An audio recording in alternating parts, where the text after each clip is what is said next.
Disse que hoje nós abordaríamos o assunto sobre o cuidado de pessoas, mas especialmente o cuidado do pastor. Autocuidado é uma palavra que usamos para falar no inglês sobre o que chamamos self-care. Passo muito tempo nos Estados Unidos trabalhando com pastores que precisam tomar melhor conta própria para a mordomia que então os liberta para serem fiéis servos de Deus. Sugiro para o começo da nossa conversa uns 10 ou 11 detalhes e assuntos que eu acho que talvez serão de utilidade também para vocês. O que sabemos é importante para o cuidado, especialmente de pessoas no trabalho religioso.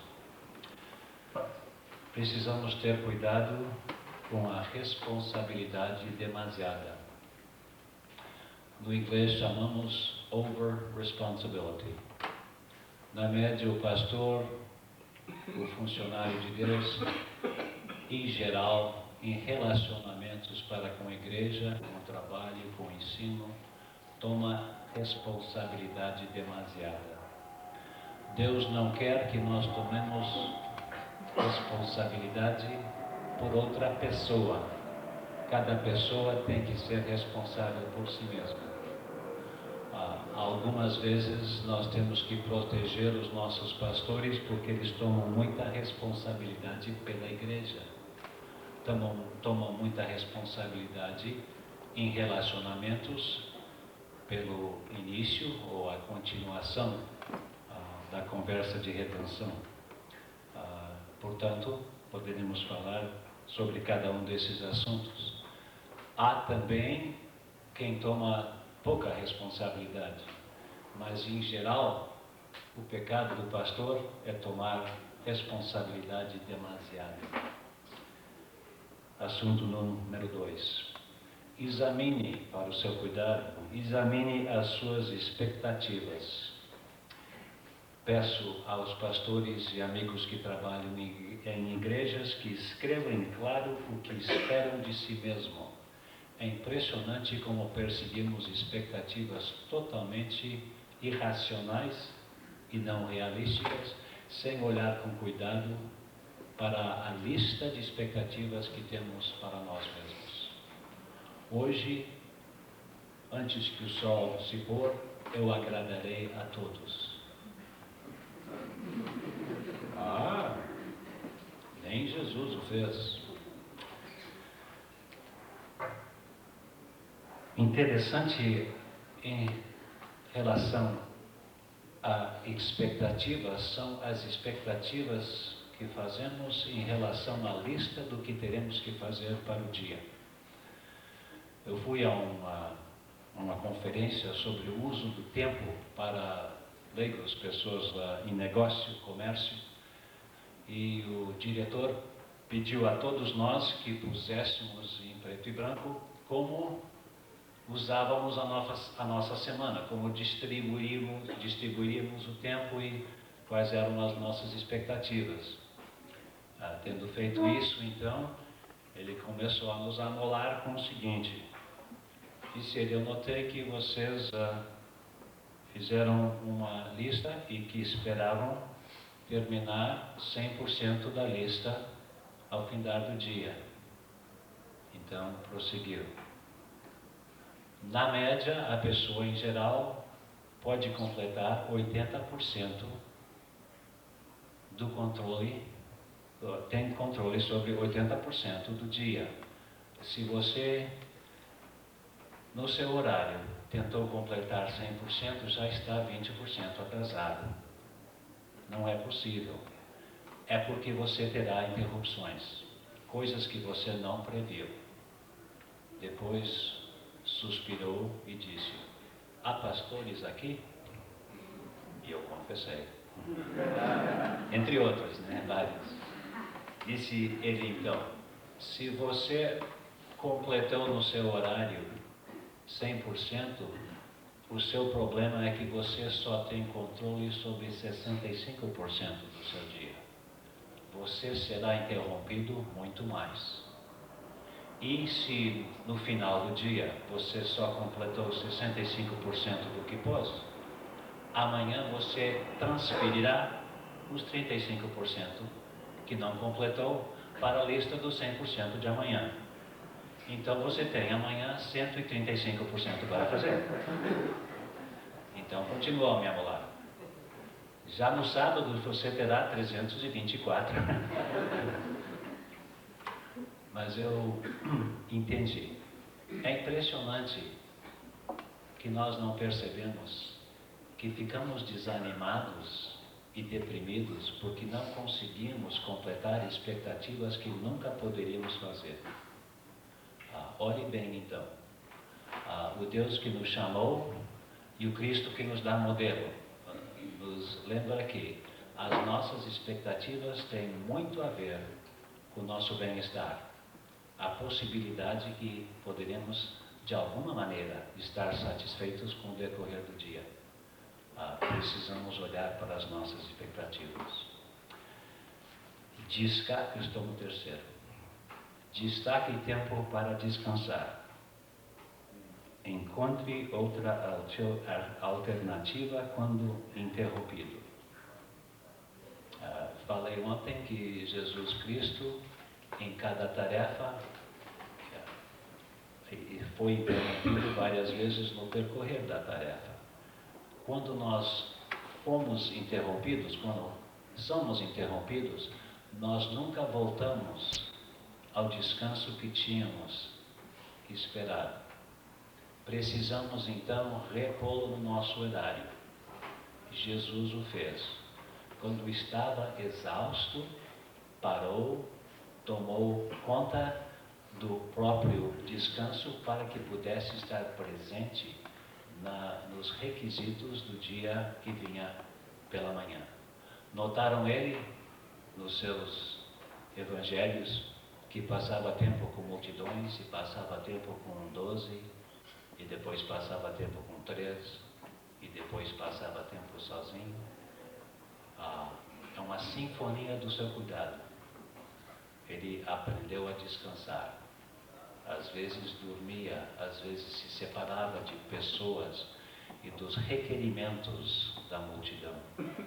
É importante que nós destaquemos tempos para descansar.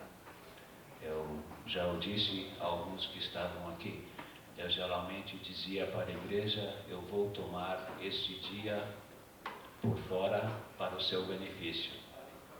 Porque se eu não descanso, eu fico muito irritante e violento. E vários membros da igreja então diziam, por favor.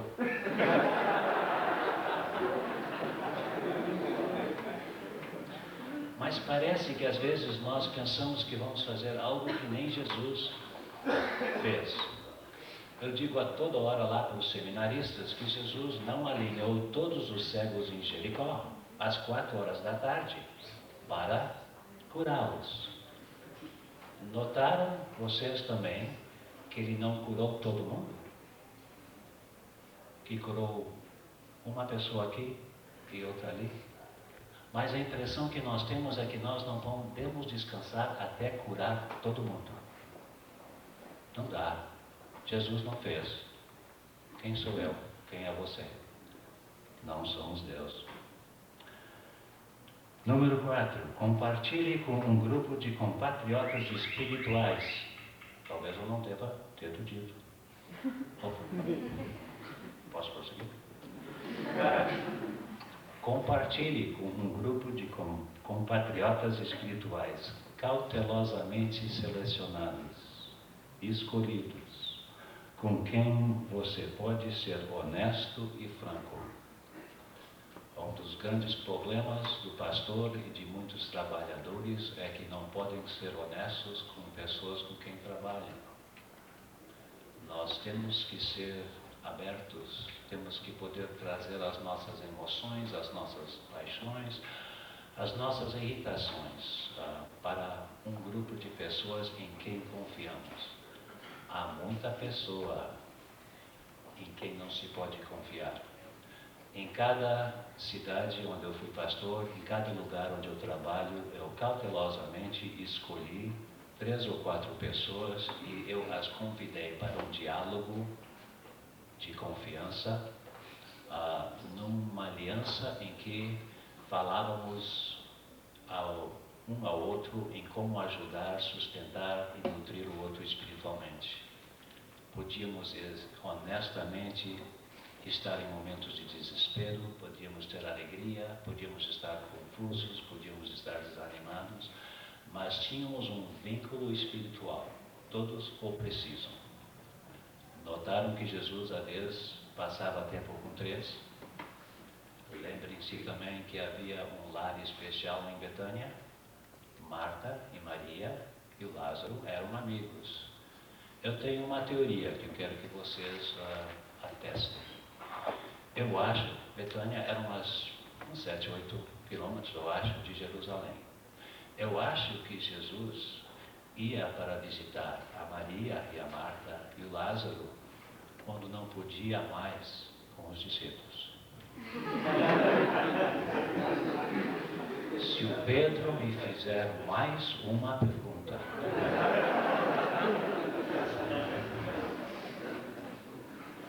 mas notem que ele escolheu momentos onde se separava, notem que ele sabia descansar. Jesus também ficou cansado.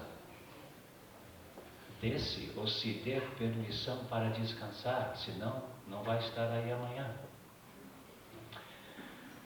Note seus sinais de cansaço. Você os conhece?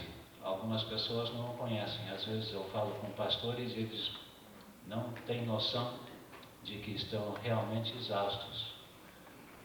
Para mim, os meus sinais, eu tenho vários aqui, vocês querem compartilhar comigo? Dor de cabeça. Se eu começo a ficar irritado, se eu atiro uma cadeira, se eu estou preocupado, numa conversa com uma pessoa, se eu estou estou tão preocupado que eu não posso focalizar nessa pessoa, eu estou cansado. É um sinal para mim. Falta de concentração, distraído. Alguém me diz uma coisa e eu peço, pode me dizer de novo? E na terceira vez, eu realmente estou distraído. Há uma capacidade depois da qual eu não posso mais ouvir direito. Nós precisamos saber os sinais que são para nós é tempo de descansar. O nosso trabalho com pastores revela que eles passam 3 ou 4 sinais, verde, amarelo e vermelho, antes que parem, entendeu? E podem causar dano. Muitos dos entrelaços que se quebram e muitas das comunicações que são realmente intensivas na igreja são porque as pessoas que estão falando estão realmente exaustas, não estão em equilíbrio. Por outro lado, note sinais de depressão. Cada pessoa tem momentos de desânimo. É importante que você esteja ao par disso. É impressionante quantos pastores eu conheço que estão nos primeiros ciclos de depressão e não sabem.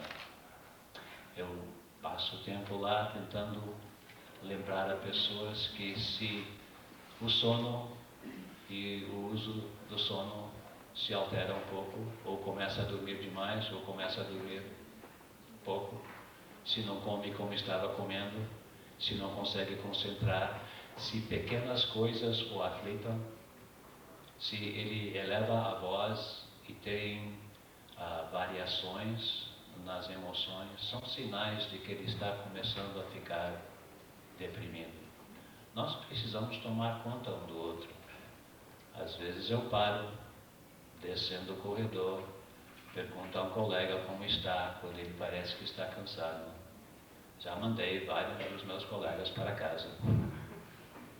E depois fui com eles, né? Mas nós precisamos prestar mais atenção para nós mesmos, porque só nós sabemos as cargas que carregamos. Eu não sei se você sabe, que ouvir, escutar e receber as mensagens, as palavras, os pensamentos e as emoções de outras pessoas levam energia. Dirigir um culto leva energia. Temos que dar conta que nós não somos infinitos, mas que temos que ter limites e bordas. Aprenda a brincar. Um dos maiores problemas com o pastor americano é que ele acha que não pode brincar. É tudo a sério. Uma das minhas brigas com os artistas que pintam a face de Jesus é que todas são tão sérias. Eu acho que o mestre que atraía crianças sabia sorrir. Acho que o mestre sabia brincar. Uma dos meus vídeos favoritos é do Johnny Cash em relação à vida de Cristo. Ele está com os discípulos descendo em direção a Capernaum, mas nota 3 ou 4 crianças embaixo no lago, estão brincando na água, estão atirando água um no outro. Jesus desce e deixa os discípulos e começa a tirar água nas crianças. E eles começam a tirar água de volta. E depois, para o espanto geral, Jesus perde o equilíbrio. Jesus! Mas não o esperávamos, né? Mas o que mais eu gosto é que quando ele senta na água, ele começa a se rir. E as crianças ainda riem mais. Não é esse o mestre que disse aos seus discípulos: por favor, deixe vir para mim as crianças, porque delas é o reino dos céus. Deus inventou o sorriso. Nós precisamos saber como brincar. E se estamos sempre a sério, nós não existiremos para sempre. Sabem provavelmente que em vários estudos que fizemos nos Estados Unidos, o sorriso e o riso às vezes têm curado pessoas quando nada mais os poderia afetar. Se querem lograr mais interesse nesse sentido, Elton Trueblood, que por anos ensinou num seminário nos Estados Unidos, escreveu um livro chamado O Humor de Cristo. Quando vocês estudarem as parábolas, escutem cuidadosamente para o grego. Muitas vezes ele estava brincando com pessoas e tinha tantas anedotas. Já pensaram o que pode parecer a um grupo de pessoas um camelo tentar entrar num buraquinho de uma agulha? É parte do humor de Cristo. Nós todos precisamos brincar. Brinque com a sua família. Eu não estou brincando.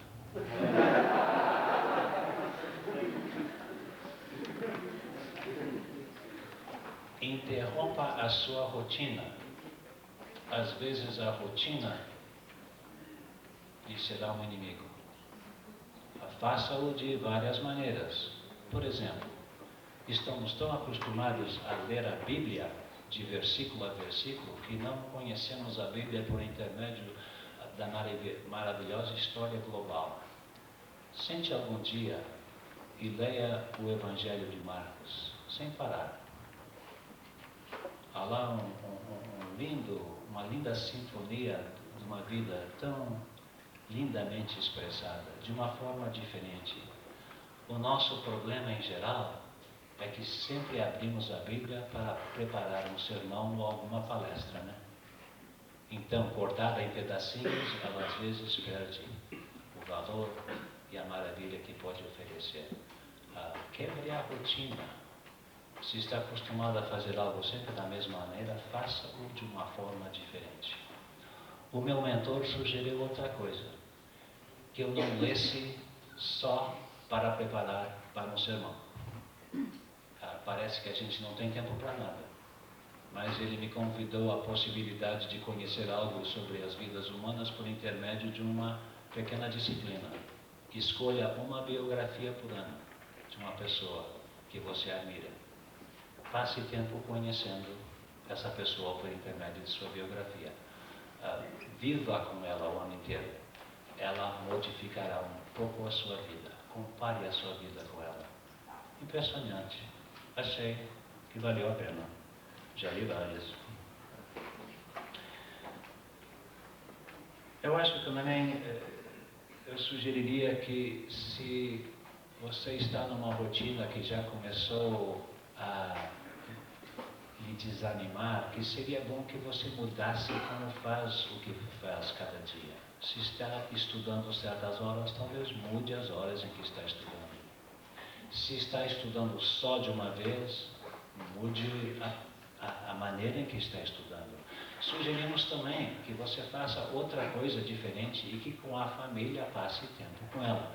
É o que vou dizer agora. Passe tempo com a sua família.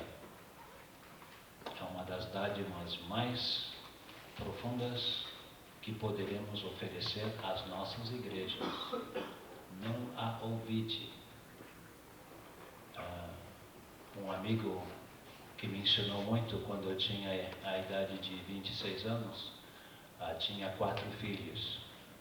E se exercitando para encontrar como poderia abençoar cada filho, tendo tantos e sendo pastor, ele resolveu, na ocasião da nascença do último filho, que ele ia dar segunda-feira ao mais velho, terça-feira ao segundo, quarta-feira. E nós brincávamos às vezes, porque eu dizia, quem é esse? Ele disse, esse é terça-feira. Mas era de tarde, né? Ele chegava às 4 ou 5 horas e das 5 às 7, aquele filho ou filha sabia que ele tinha o interesse e a atenção desse pai sem distração. Foi uma maravilha. 2 deles se tornaram missionários, né? Não tenho um relacionamento pessoal com eles, são bons amigos. Mas eu descobri a importância de estar presente para a minha família. Distingue entre a emergência e o importante. É impressionante como nós podemos fazer de um chamado uma emergência quando ela não existe. Há pessoas impacientes e há pessoas ansiosas que passam a sua ansiedade para nós como se fosse infecção.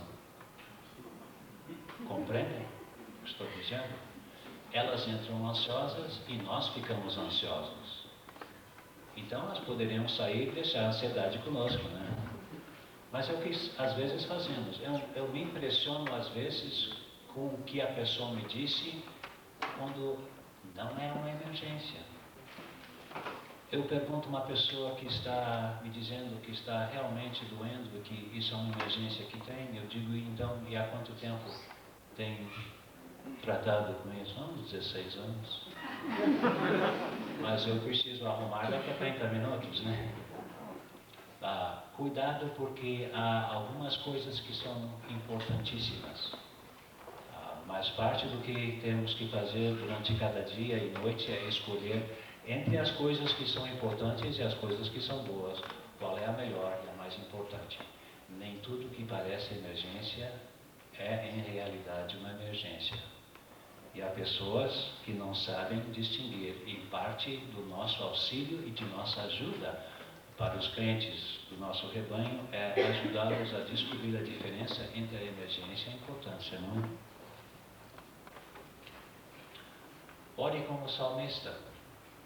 Eu me impressiono quando eu ouço orações de seminaristas que a única oração que parecem que aprenderam foram orações de petição. Deus, então, é Papai Noel. Só sabe pedir. Sabe você também confessar? Como salmista, pode dizer a Deus que está zangado? Pode dizer a Deus que estás desanimado? Foi Ele que inventou isso tudo. Nós temos a capacidade de uma variedade de emoções. Deus não vai se ofender se você o disser como está se sentindo. Tome tempo para aprender mais a respeito da oração. Há momentos para confissão, há momentos para intercessão, há momentos para petição, há momentos para silêncio. Você já notou que seria estranho se um amigo seu viesse para falar consigo e dissesse: olha, eu vim para ouvir o que quer me dizer, e depois falasse pelos próximos 40 minutos? Não parece que ele veio falar, ouvir, né? Veio falar. Eu acho que Deus faz isso comigo às vezes. Daniel, perdão, eu não quero me interromper, mas você disse que queria falar comigo? Por que então você ficou falando? Nós não sabemos ficar quietos na oração, sabemos? Parece que o barulho é uma oferta de graça, né? Que tal recobrarmos a paz de Deus que Ele quer dar? Não é isso que Jesus estava fazendo ao fim do dia, às vezes? O barulho da multitude e o barulho das experiências e os requisitos que pessoas faziam em sua vida. Eu fui uma vez à Escócia estudar com William Barclay. Uma das coisas mais importantes que ele disse quando orou: Deus, ajuda-me no barulho da minha mente ouvir a sua voz. Ajuda-me nos gritos que estão na minha cabeça ouvir a sua voz. Importante, sabe? Tome tempo para orar. É importante. E aprenda a orar de uns modos diferentes. Finalmente, viu? Boas novas. Tome nota dos vales espirituais. A maioria das pessoas que eu conheço não esperam ter vales espirituais, esperam só ter montanhas. E precisam dar conta para que possam ser nutridas, possam ser cuidadosamente, cautelosamente amadas. Cada pessoa precisa disso, especialmente no que eu chamei ontem dos invernos da alma. Há ocasiões em que todos nós estamos em dores, estamos com sofrimento emocional e também espiritual. E precisamos aí de amigos e precisamos também de interromper os requerimentos que estão nos pressando. São as coisas que eu mais sugiro quando falo com seminaristas e quando falo com pastores e quando falo muitas vezes com junta estadual em vários estados. Agora é a sua vez, eu disse que eu ia parar. O que acham disto e quais as perguntas que gostariam de fazer? E o que gostariam de ter ouvido se eu não tivesse falado tanto? Pastor, sim. O senhor falou bastante em relação ao pastor casado. E o senhor tem algum conselho especial para o pastor solteiro?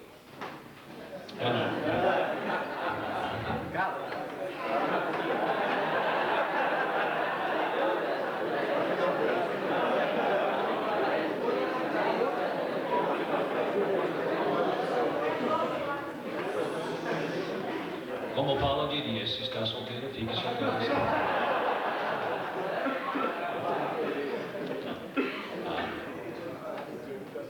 Eu geralmente peço para falar para a igreja do pastor solteiro primeiro, para proteger o pastor solteiro. Sabe por quê? Já se adivinhou. Igrejas e pessoas em igrejas pensam que pessoas solteiras têm mais tempo para trabalhar. Não tem família, ele pode fazer... Não, ela pode. Então, um dos abusos que igrejas fazem com pastores, né? Eu especialmente sugiro para pessoas solteiras que tenham um ambiente e um grupo de sustento espiritual, como eu falei, porque é especialmente notável que a pessoa atarefada como o pastor, até o seminarista, se isola muito. É muito difícil de ser um amigo, de ter amigos, né? Eu falo e às vezes surpreso pessoas quando digo, mas eu paro para que eles pensem, né? Eu tenho muitos conhecidos. Eu não tenho muitos amigos. Há muitas pessoas que nós chamamos amigos que não conhecemos e que não nos conhecem. Feitos na imagem de Deus, nós precisamos de amigos. São pessoas com quem possamos ser honestos. Pessoas que nos recebem a qualquer hora, em qualquer circunstância. Eu diria isso de primeira, né? Diria também que tomasse cautela para que uma igreja não fizesse de você um projeto. Porque eu não sei se acontece aqui, mas lá nos Estados Unidos, as igrejas pensam que Deus lhes mandou ajudar essa pessoa a casar. É como se fosse necessário, né? E uma das coisas com que temos que trabalhar lá nos Estados Unidos é que às vezes a pessoa solteira se sente em igrejas como cidadão segundo, sabe? Como se houvesse algo errado. Não sei se isso acontece aqui, vocês teriam que me dizer. Mas nos Estados Unidos parece que ele ou tem problemas sexuais, ou então ele não está desenvolvido, né, de uma maneira madura. Então eu geralmente digo, quando alguém diz isso, é que nem Jesus, né?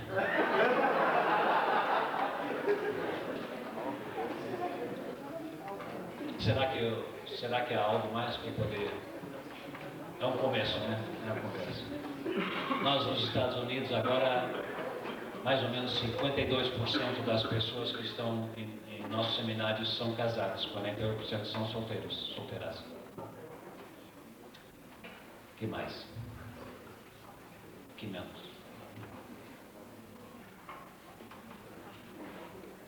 Eu prometi a Leão não nos deixar sair cedo. Já que o senhor falou dos solteiros, podia falar das solteiras e pastoras, as experiências relacionadas a isso. Sim, eu estava incluindo de uma certa maneira as primeiras palavras que eu proferi, eu disse ainda há pouco, mas ainda em relação a uma solteira pessoa feminina, um dos grandes desafios é que ainda há um prejuízo em relação a uma mulher ser pastor ou a uma mulher ter liderança em certas situações. Então, estão lidando com estereótipos que são significantes, né? E isso será e continuará a ser um problema aqui e nos Estados Unidos. Felizmente, nós temos mais igrejas que recebem e entendem que o chamado de Deus não é algo que eu julgo, mas que Deus e a pessoa julga. Estou dando a minha opinião. Mas é a minha teologia também, né? Mas não há dúvida que isso não é fácil e que não será fácil. Eu tenho uma prima que é pastora de igreja nos Estados Unidos. Quando ela começou o seu trabalho pastoral, 7 famílias da igreja deixaram a igreja. Felizmente, 3 voltaram. Quer dizer que também há boas novas, né? Mas é uma dificuldade porque, além da dificuldade de ser um servo e de sacrificar o tempo que requer e os princípios que já escolhemos, temos também que brigar ou enfrentar um prejuízo, né? Não há dúvida. Sim. Eu queria colocar um assunto aqui, esse grupo de apoio. Trabalhei com missões muito tempo, e essa é a grande dificuldade que o pastor, por exemplo, sente indo ao local isolado. Como é que ele pode montar esse grupo de apoio? Ele pode abrir seu coração para os diáconos da sua igreja, pode abrir seu coração para membros da sua igreja? Que tipo de apoio? Aqui é um complexo, viu? Porque a verdade é que o pastor brasileiro, na sua essência, é um solitário, solitário. E como é que eu não vi esse assunto do grupo de apoio? Bom, eu explico como eu procurei vítimas, né? A cada lugar que eu fui, eu talvez não tenha usado a palavra, eu sempre tive que ser bem intencional. Isso não acontece por acidente. Não se pode passear pela cidade e esperar que alguém vai lhe convidar. Eu preciso disso, não é uma opção para mim. Quer dizer que então, em cada lugar que eu fui, eu escolhi cuidadosamente 3 ou 4 pessoas. A igreja? Não, eu comecei com pessoas pastorais, porque conheceriam mais algumas situações que eu talvez deveria, em confiança, levar a eles, né? Então, eu tomava café com um, almoçava com outro, saía com outro para a janta, e no decorrer de estabelecermos o nosso relacionamento, então eu perguntava por intermédio de um pacto ou aliança que eu queria fazer. Estou procurando 3 ou 4 pessoas que poderiam, num vínculo sagrado comigo, se juntar a mim cada 2 semanas por 1 hora que será reservada como prioridade entre nós, em que nós não nos vamos falar sobre o tempo e o futebol, mas em que vamos tomar um ao outro ao sério. Vamos orar um pelo outro e seremos amigos de confiança. Em lugares onde eu estava um tanto isolado, eu falei à turma da tarde aí no mestrado, que o primeiro grupo de meus amigos, colegas, eram um pastor episcopal, um pastor luterano, um nazareno e um batista. Foi um vínculo que depois nos introduziu a outras possibilidades de projetos que fizemos juntos, mas começou dessa forma. 2 desses pastores viajavam 34 e 38 quilômetros para chegar a esse encontro. De tal importância o achavam. Às vezes, então, eram pastores batistas, mas eu já confessei o que nos Estados Unidos talvez aconteça aqui também. A competição entre pastores é tão grande que foi mais difícil encontrar pastores batistas, porque eles tinham tanto medo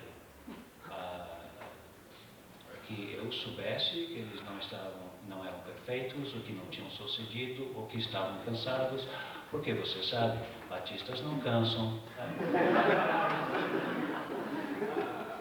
Depois, por outro lado, há quem diga que não se deve nunca confiar num diácono. A minha história foi diferente. Em cada igreja eu tinha 3 ou 4 pessoas com quem eu me vinculava, em que eu confiava, porque eu sabia que eles nunca me trairiam em relação a qualquer coisa pessoal que eu dissesse. Foi com muito cuidado que eu fiz isso. Também perguntei a eles se isso seria um problema para eles. Mas foi uma dádiva deles e, ao mesmo tempo, 2 deles eram conselheiros pastorais que estavam na minha igreja, que já então tinham outro entendimento em relação à confiança e ética e coisas assim, né? Mas eu fiz outra coisa que me ajudou muito, que me lembrei agora, e para mencionar. Em cada igreja onde fui pastor, eu pedi para a comissão que lá me chamou e me apresentou, para que eles ficassem comigo e se reunissem comigo cada outro mês, nos primeiros 2 anos do meu pastorado, para que me dessem o que parece que é a palavra que usam aqui ainda, feedback, para que me dessem conversa sobre o que está acontecendo na igreja, já que eu vim. O que estão dizendo aí? Estou fazendo o que pensavam que eu ia fazer? Quais os desapontamentos, quais as expectativas? E então me ajudavam muito, porque também me deram direção em relação a como passar o tempo, o que fazer e o que não fazer. Me ajudou muito, né? Porque se novamente, numa expressão de confiança, essas 7, 10 ou 12 pessoas eram os meus melhores amigos. Olha, você não precisa fazer isso agora. Eu digo, olha, eu estou pensando em mudar como nós fazemos o culto da noite. Eu não faria agora, esperaria um pouco mais. Aprendi no primeiro grupo que uma das melhores coisas que o pastor pode fazer é geralmente não fazer muita coisa mudada, não mudar muita coisa no primeiro ano. primeiro, fique consciente da igreja. Né? Não sei se isso ajuda, mas são algumas palavras aí. Pastor? Sim. Na nossa cultura, o brasileiro tem um pouco de dificuldade de confiar no outro. Porque também nós temos uma herança que espiritualiza os problemas e que expor a fragilidade demonstra falta de fé, falta de poder, falta de comunhão com Deus. Mas voltando agora para a experiência do irmão, houve alguma decepção? Alguém desses confidentes, conselheiros, o traiu, o decepcionou? Eu nunca experienciei traição. Se houve decepção, foi que eu, às vezes, precisava a mesma vulnerabilidade que eu estava oferecendo. E a decepção foi mais que eles não poderiam oferecer duas pessoas só. Não poderiam oferecer o que eu estava oferecendo na ocasião. Eu não estou criticando, mas descrevendo, né? Porque na próxima vez talvez eu não o poderia fazer. Mas de primeiro é uma das cautelas e um dos sinais que precisamos procurar. Porque eu estava dizendo, eu sou uma pessoa falível, eu preciso encontrar pessoas que não vão me julgar por ser falível e que vão me entender quando eu estou dizendo, olha, eu estou cansado de ajudar pessoas. E não iam me riscar no caderno eterno, né? E os que mais me ajudaram foram as pessoas que disseram, você também? O clube especial. A minha pergunta é a ética pastoral. Eu sempre tive uma dificuldade, né, de ser organizado com pastores da cidade. E gostaria que algum me visitasse. Ele fala, já não pode, porque é ético, entrar no campo, ser o pastor e tal. Mas eu não estava nem pensando em ética, pensando em amizade, no conflito. E hoje a gente percebe muito isso. Eu queria alguma palavra nesse sentido, você já passou por isso.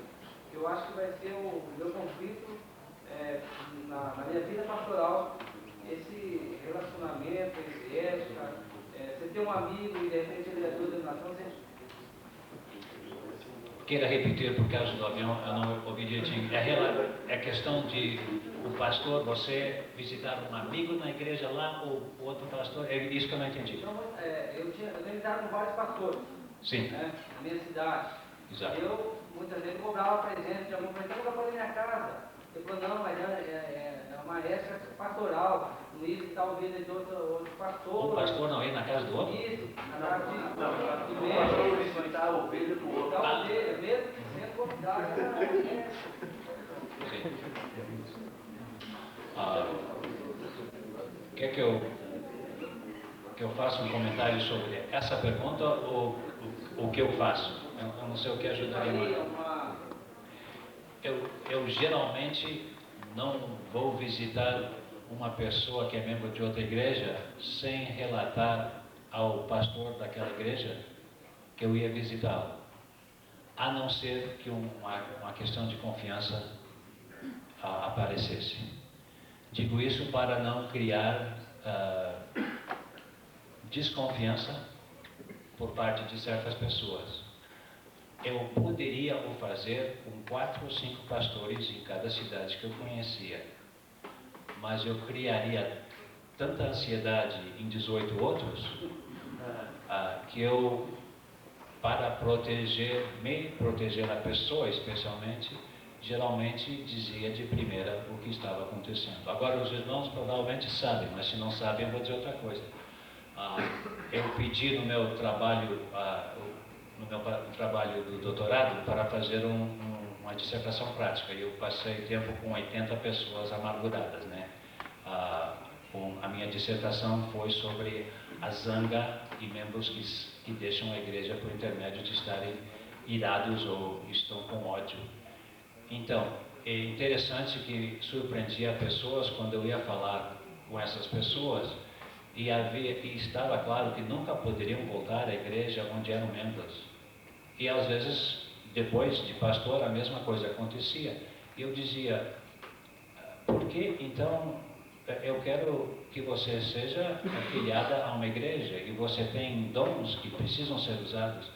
Seria então possível para eu telefonar um dos 2 ou 3 outros pastores que você talvez pudesse se afiliar com outra igreja? E às vezes se espantavam. Porque você está querendo se ver livre de mim?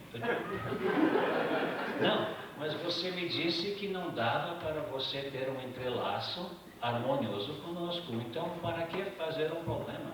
Você é uma dádiva especial. Posso lhe ajudar a entrosar noutra congregação? Porque eu conheço a maioria dos pastores. Agora, outra coisa acontecia, vocês sabem talvez o que é. Há pessoas que usavam essa desculpa para não se entrosar com nenhuma igreja. E eu estava, então, as testando, né? Porque eu queria saber se realmente não queriam mais lidar com a igreja, ou se realmente estavam, como muitas estavam, afastados e não sabendo como se religar. E, então, eu muitas vezes telefonei pastores amigos e disse, olha, fulano e tal não se dá comigo. A Maria e João não podem mais estar em nossa congregação por causa de uma dificuldade e uma diferença que tem com pessoas em nossa igreja. Eu tenho permissão delas para lhe dizer que estão interessadas em sua igreja e gostariam que você as visitasse. Que tal? A maioria, depois do espanto, estão interessadas, mas há sempre as que não se espantam e dizem, que bom, então nós tínhamos esse intercâmbio, né? Não é assim que deve ser? Porque se uma pessoa não pode se adaptar a uma comunhão, Deus a quer noutra. E eu não devo estar lá contando se eu tenho mais que ele ou ela ou coisa assim, né? A coisa é onde essa pessoa pode servir.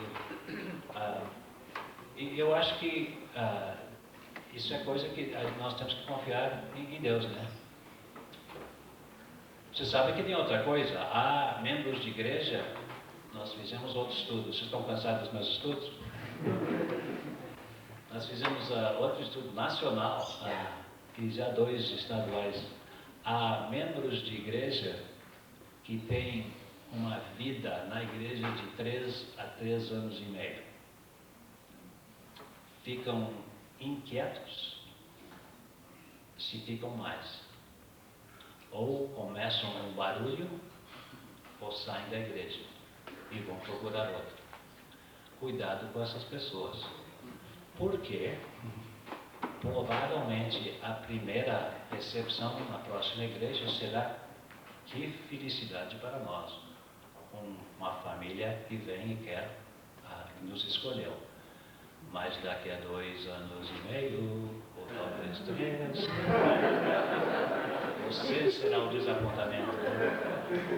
Porque há umas pessoas que não conseguem, não podem, não têm a capacidade para se comprometer por um período extenso. Estão me entendendo? Quer dizer que nós precisamos ser espertos como a serpente. Foi uma coisa que eu inventei, viu? E cuidado, né? Ter muito cuidado, porque nós chamamos, eu chamei, não devo dizer nós chamamos, né? Eu chamei essas pessoas membros transitórios, né? Eles são que nem o Jacó, estão mudando. Mas eu não sei o que fazer com essa... eu acho que é possível desarmarmos essa competição que não precisa, não acham? Deve se fazer de pessoa em pessoa, eu acho. Porque é o que parece que estamos aqui, né? Alguém? Sim. Se o senhor falasse um pouco mais da esposa do pastor, porque muitas vezes eu tenho visto assim, algumas vezes o pastor, conheço um casal, pastor 75 anos já, ele continua vibrante ainda tal, e ela amargurada com a igreja, não quer nem mais visitar a igreja. E a esposa, muitas vezes, é lá mais frágil e que acaba complicando a esposa. Bom, você mencionou uma coisa bem específica, né? Eu acho que cada casal tem que conversar um com o outro para descobrir as necessidades que às vezes são diferentes, né? Há vezes em que houve uma promessa por lado de um que ele iria até um certo tempo e depois ia se aposentar, e ela esperou e esperou e esperou, né? Há outras promessas que não sabemos que às vezes as pessoas fazem. Mas isso então ainda implica ou sugere a importância do trabalho que nós precisamos fazer com comissões de igreja. E também com as pessoas que vão para serem entrevistadas, ou seja, a palavra que usam aqui. Vocês precisam fazer ao menos tantas perguntas quanto as pessoas que estão entrevistando. Eu quero saber, uma das minhas perguntas sempre foi: o que esperam da esposa do pastor? Se a minha esposa vem aqui, o que querem dela? Ela precisa ser pastor também? Precisa tocar piano no culto? Qual é o contrato que não está escrito? Porque nós temos, eu falo toda hora, né? Eu faço muito trabalho prenupcial, preparação para casamento, né? Eu digo, olha, aqui está a lista das coisas que você acha que contratou. Vamos agora falar do que não está no contrato, que alguém pensa que você vai assinar. Há tantas coisas que não estão aí. E nas igrejas também. O que está claro, às vezes escrito, não é só é o formal e o informal. Quer dizer que nós precisamos fazer muito mais trabalho com isso. Mas, às vezes, esses casais precisam de amparo e precisam de entendimento. Às vezes, posso ser pessoal? Não. Eu já fui pessoal, né? Já ofendi várias pessoas. Quantas pessoas já foram ofendidas? Há pessoas que deveriam se aposentar e não se aposentam, não é? E criam problemas. A parte do meu trabalho é ir para uma igreja, às vezes, onde o pastor ficou tempo demais. Cria problema não só para essa igreja, mas para ele também. Há pastores que ficam na igreja quando deveriam sair, depois que o novo pastor chegou. Há uma variedade, vocês conhecem os problemas, né? Pois não. Nós temos que falar com mais franqueza, temos que ajudar um ao outro, temos que ajudar pessoas a não se envergonhar. Eu perdi a sua questão, está lá no meio alguma coisa? Algo que eu deveria ter dito que eu não disse? Sim. Pastor, eu gostaria de saber se seus colegas pastores que conversavam sempre era junto ou separado, e se era junto, como que se eles já se conheciam, como que foi formado isso, de dizer para eles que ia juntar, se não haveria constrangimento para eles? Em cada situação foi eu que comecei a conversa, porque eu precisava, né? E eu notei que se eu ficasse esperando, ninguém talvez começaria. Então eu escolhi cada pessoa e disse que nós iríamos ter um almoço para que eles então ficassem sabendo quem era a outra pessoa, e talvez então teríamos a oportunidade para ver se seria de proveito para todas as pessoas, para se vincularem a esse convênio, né? A essa aliança. Dali em diante, quando um pastor se mudava ou saía, nós tínhamos que concordar em quem mais convidaríamos para entrar no grupo, né? E, então foi assim que continuava, né? E eles já se conheciam antes? Dois dos três grupos nos quais entrei não se conheciam antes. Se conheciam por nome, né? Então, eu conheço, ele está lá das 12 quadras lá, né? Outros. Quer dizer que não se conheciam bem. Obrigado. Pois não? Sim. Pastor, o que seriam esses vales espirituais que você falou? De ter que cuidar e tal? Por causa das nossas expectativas, às vezes, nós esperamos tanto de nós que ficamos desanimados quando não podemos alcançar o que pensávamos que íamos alcançar. Eu vou me ligar a essa igreja que tem 68 membros. Em um ano ela terá 150. Em 2 anos, 220. E no terceiro ano ela tem 92. me afeta, porque eu começo a pensar, o fulano que está no seminário fez muito melhor. 2 pastores que eu conheço o fizeram em 4 meses lá na Barra do Ribeiro. E eu começo a me pensar um fracasso. Então eu, que nem o Elias, começo a pensar, notaram já, né, que quando Elias começa a desconfiar, não é falta de fé em Deus, é falta de fé em si mesmo. Muitas vezes nós confundimos isso. Eu perdi, mas eles pensam isso. Eu passo tempo com muito pastor que pensa que não acredita mais em Deus. E quando nós começamos a indagar um pouco mais, o que eles estão dizendo eu realmente acredito que Deus fez um erro em me escolher, porque eu sou um fracasso. Eu não acredito mais em mim mesmo. É só uma das 7 ou 8 razões por que isso acontece. Outras pessoas trabalham tanto e têm tanto que fazer e estão indo bem espiritualmente por um tempo e depois o vaso está vazio, as ideias não vêm, há uma parálise espiritual. Interessante que no 4º século cristão havia um acontecimento nos monastérios e não sabiam como dar uma palavra, usaram a sétia para falar do que acontecia para os perdi a palavra, os membros do monastério, os monges, quando perdiam direção, ânimo, interesse e quase uma outra forma de depressão. Quer dizer, há tantas experiências onde pessoas ficam desanimadas, né? E esse desânimo seria os vales, é isso? Sim. Falo então dos vales espirituais e falo que há montes que são aqueles retiros onde nós pensamos que nada pode nos derrotar. Até a semana que vem.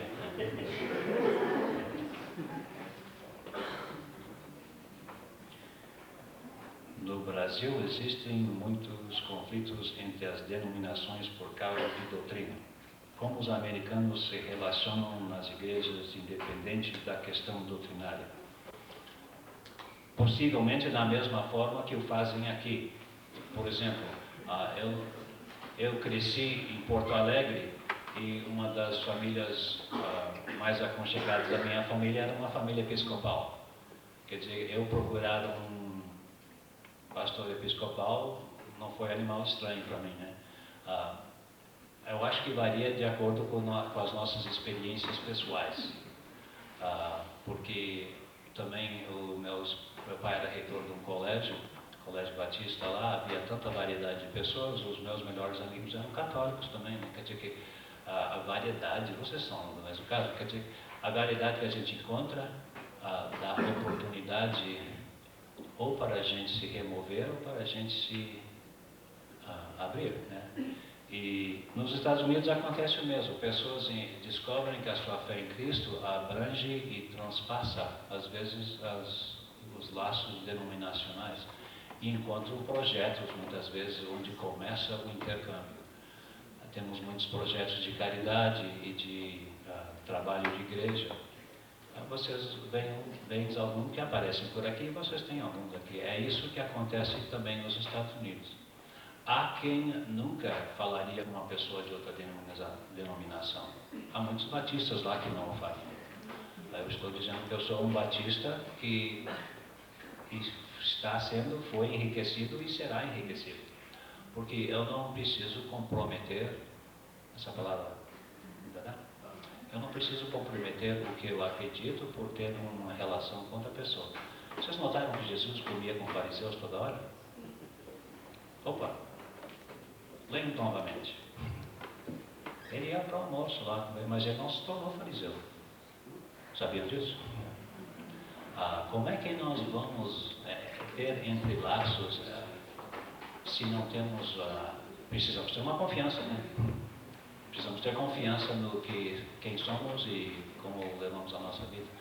Mas há tanta oportunidade, porque uma das tragédias, eu acho, da família de Deus é que ela está tão dividida e que muitas pessoas estão fazendo a mesma coisa. Não sei se entende o que eu estou dizendo. Mas em vez de unir forças, às vezes, para fazer alguns projetos, eu não estou dizendo que todo mundo precisa entrar na mesma igreja, porque isso não daria. Mas eu acho que é muito interessante que pode acontecer. E muitas pessoas encontram o que tem de mais comum, que eu me admiro ainda muitas variedades de pessoas e a sua fé em Jesus Cristo. Aqui, vamos parar, né? Aqui. Vai. Então, como é que você vê, por exemplo, um casamento do católico com o batista? Depende inteiramente da experiência de fé dessas duas pessoas. Eu vou examiná-las, porque eu sou parte de uma aliança conjugal nos Estados Unidos que não casa ninguém sem 4 sessões de aconselhamento. E no começo dessa conversa eu quero saber quais são os princípios de fé que as duas pessoas têm. E a minha responsabilidade seguinte é começar a indagar e ajudá-los a compreender onde a sua fé será um empecilho no relacionamento. É a minha responsabilidade. Faz sentido? Sabe o que eu estou tentando dizer?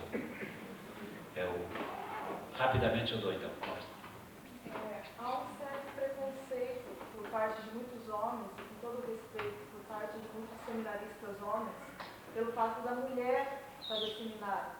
E até eu entrei em certo conflito, porque pessoas chegaram a me perguntar: o que você vai fazer no seminário se você só vai ser mulher de pastor?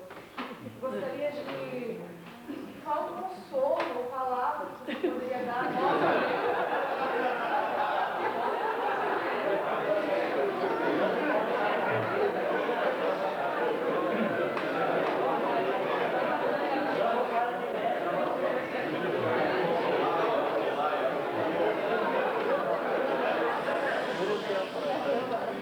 O primeiro consolo é para que você saiba que você tem afiliados nos Estados Unidos. Porque essa pergunta seria imediatamente a mesma que muitas pessoas fazem no nosso seminário. Primeira resposta. A segunda resposta que eu quero que você saiba, que é bem pessoal, é que a minha filha terminou o seu primeiro ano no seminário e vai agora começar o segundo. Essa é a minha resposta. Eu darei a ela todo o sustento espiritual que eu puder.